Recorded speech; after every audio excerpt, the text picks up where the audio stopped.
এই পেন্টিংটা আমি যখনই দেখি তখনই আমার এই জুসটা খাওয়ার প্রচুর ক্রেভিংস হয়। এতটা লোভনীয় এই পেন্টিং, ভাবা যায় পেন্টিং লোভনীয়। যাই হোক, আসসালামু আলাইকুম, কেমন আছেন সবাই? আজকে আপনাদের মাঝে এমনই লোভনীয় একটা পেন্টিং নিয়ে আসছি।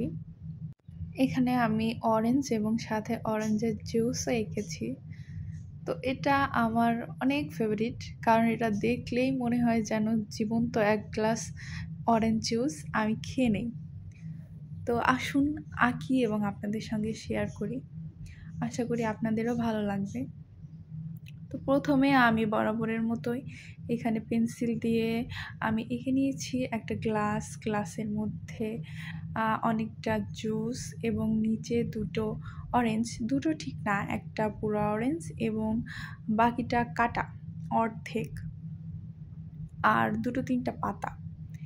তো আমি ফার্স্টে যেটা আস্ত অরেঞ্জ গোটা ওইটা আমি এঁকে নিয়েছি।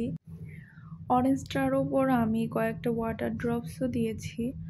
এই ওয়াটার ড্রপসগুলো কিন্তু আমি এবার প্রথম এঁকেছি, এর আগে কখনো ট্রাই করিনি। তো প্রথমবার হিসেবে কিন্তু এটা অনেক ভালোই হয়েছে, আমার তো পছন্দ হয়েছে। আশা করি নেক্সটে আরও সুন্দর করে করতে পারবো।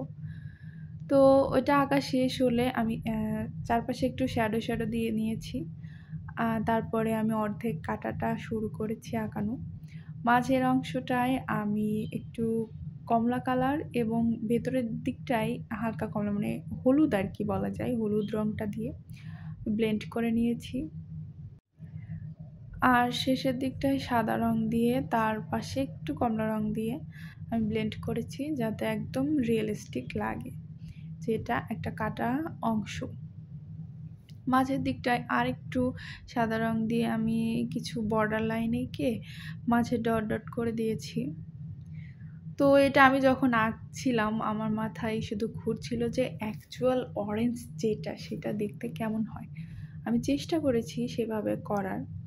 তারপরে আমি এখানে গ্লাসটা পেন্টিং শুরু করেছি। গ্লাসের মধ্যে যেহেতু অরেঞ্জ জুস আছে, তো সেটাকেও আমার রিয়েলিস্টিক বোঝাতে আমি দুটো রং ব্যবহার করেছি। নিচের দিকটায় আমি কমলা দিয়েছি, একটু গাঢ় রেখেছি, আর উপরের দিকটা থেকে হলুদ রংটা দিয়েছি।